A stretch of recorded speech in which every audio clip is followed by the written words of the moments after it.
श्री शिवाय नमस्तुभ्यम। दोस्तों, जैसा कि दोस्तों आप सब जानते हो, कल है एकादशी तिथि जो कि शनिवार के दिन पड़ रही है, जिसे हम वरुणनी एकादशी के नाम से जानेंगे।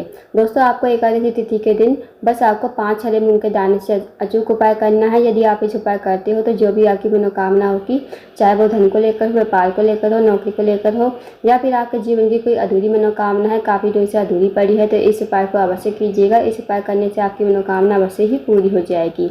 साथ ही दोस्तों आपको बता दें कि जो एकादशी तिथि की शुरुआत है वो शुक्रवार के दिन यानी कि 3 मई को रात के 11:25 पर, और इसका जो समापन है 4 मई को शनिवार के दिन रात के 8:25 पर इसका समापन हो रहा है। तो उदय तिथि के अनुसार जो एकादशी तिथि है वो आपको 4 मई यानी कि शनिवार के दिन एकादशी तिथि का व्रत रखना है। तो दोस्तों, पूज्य गुरु जी की कथा को सुनकर उपाय को अच्छे से समझाने का प्रयास करें।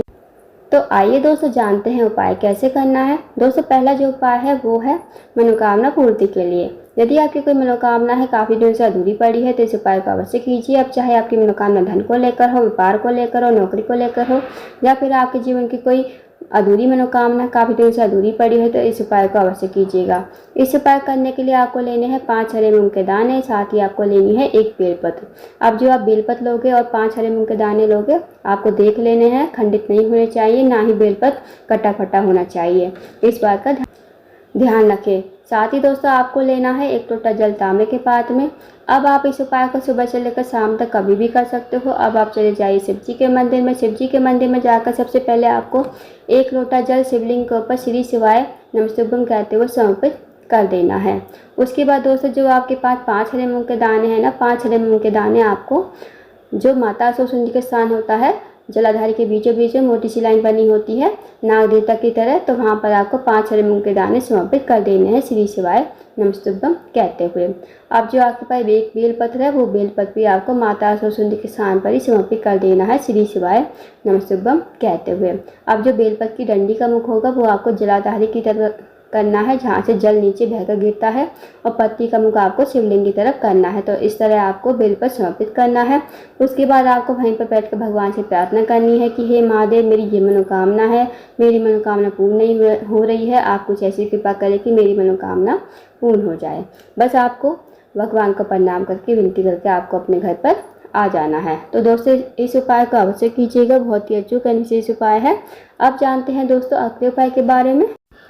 दोस्तों अगला जो उपाय है, अगर आपका कोई कार्य है बहुत दिनों से अटका हुआ है, आपका कार्य पूर्ण नहीं हो रहा है, या फिर आप किसी कार्य में हाथ डालते हो वो कार्य आपका सफल नहीं हो पाता है, आपको किसी काम में सफलता नहीं मिल पा रही है, साथ ही आप नौकरी के लिए जाते हो, नौकरी में आपको सफलता नहीं मिल पा रही है, तो इस उपाय को अवश्य कीजिएगा। इस उपाय करने के लिए सबसे पहले आपको लेनी है 2 हरी इलायची, साथ ही आपको लेना है 1 लोटा जल तांबे के पात्र में, और 1 से 2 चम्मच शहद आपको लेना है। जो आप शहद लोगे ना उसे आपको कटोरी में डाल लेना है। अब आपको चले जाना शिव जी के मंदिर में।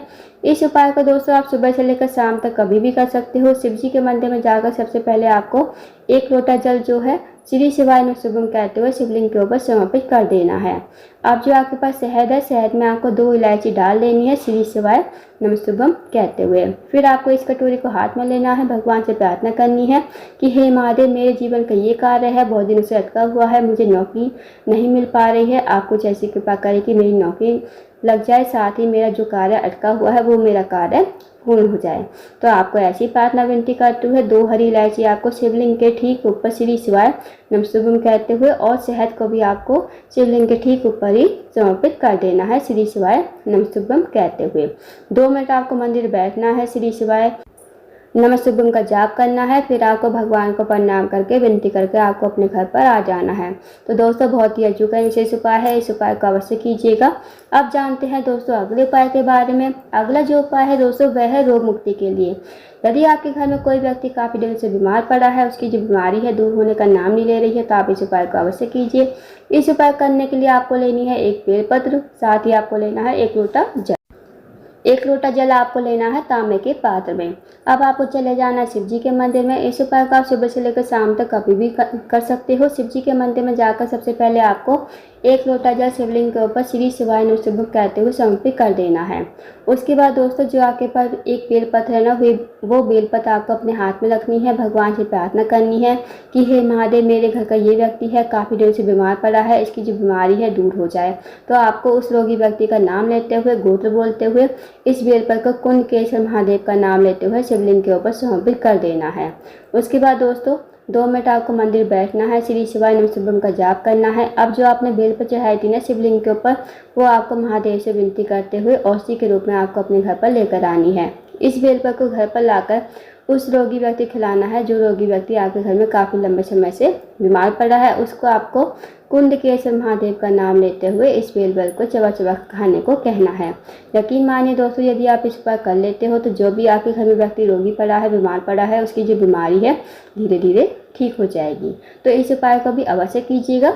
आप जानते हैं दोस्तों अगले उपाय के बारे में। अगला जो उपाय है दोस्तों, अगर आपके जीवन में धन की कमी है, पैसों की तंगी या फिर आर्थिक तंगी से बहुत ज़्यादा परेशान हो, आपके घर में पैसा तो आता है पर टिकता नहीं है, आपके घर में पैसा आता है पर पता नहीं चलता है कहाँ चला जाता है, माता लक्ष्मी का आपके घर में वास नहीं है, माता लक्ष्मी आपसे रूठी हुई है, तो इस उपाय को अवश्य कीजिए। इस उपाय करने के लिए सबसे पहले आपको लेना है 1 लोटा जल तांबे के पात्र में, साथ ही आपको लेने हैं दोस्तों 2 कनेर के फूल, जो पीले कलर के फूल होते हैं ना, वो आपको लेने हैं। अब आपको चले जाना शिव जी के मंदिर में। शिव जी के मंदिर में जाकर सबसे पहले आपको 1 लोटा जल शिवलिंग के ऊपर श्री शिवाय नमः शिवाय कहते हुए समर्पित कर देना है। अब जो दोस्तों आपके पास 2 कनेर के फूल है, वो आपको अपने हाथ में रखने हैं। भगवान से प्रार्थना करनी है कि हे महादेव, मेरे जीवन में धन की कमी है, पैसों की तंगी है, आर्थिक तंगी से बहुत ज़्यादा परेशान हूँ, माता लक्ष्मी का हमारे विश्वास नहीं है, माता लक्ष्मी हमसे रूठी हुई है। आप कुछ ऐसी कृपा करें कि हमारे जीवन में कभी धन की कमी ना हो, पैसों की तंगी ना हो और माता लक्ष्मी हमारे घर में हमेशा वास करे। तो आपको ऐसी प्रार्थना विनती करते हुए 2 कनेर के फूल आपको शिवलिंग के ठीक ऊपर समर्पित कर देने हैं, श्री शिवाय नमः शिवाय कहते हुए। अब आपको 2 मिनट मंदिर बैठना है, श्री शिवाय नमः शिवाय का जाप करना है, फिर आपको भगवान को प्रणाम करके विनती करके आपको अपने घर पर आ जाना है। तो दोस्तों बहुत ही अच्छी विशेष उपाय है, इस उपाय को अवश्य करके देखिएगा। जो भी आपकी धन की समस्या होगी वो समस्या आपकी दूर हो जाएगी। तो दोस्तों ये थे कुछ विशेष उपाय जो आपको एकादशी तिथि के दिन करने हैं। इन उपाय को अवश्य कीजिए। अगर आपको जानकारी पसंद आई हो, वीडियो को लाइक करें, शेयर करें, चैनल को जरूर सब्सक्राइब करें, कमेंट बॉक्स में श्री शिवाय नमः शिवाय हर हर महादेव जरूर लिखें।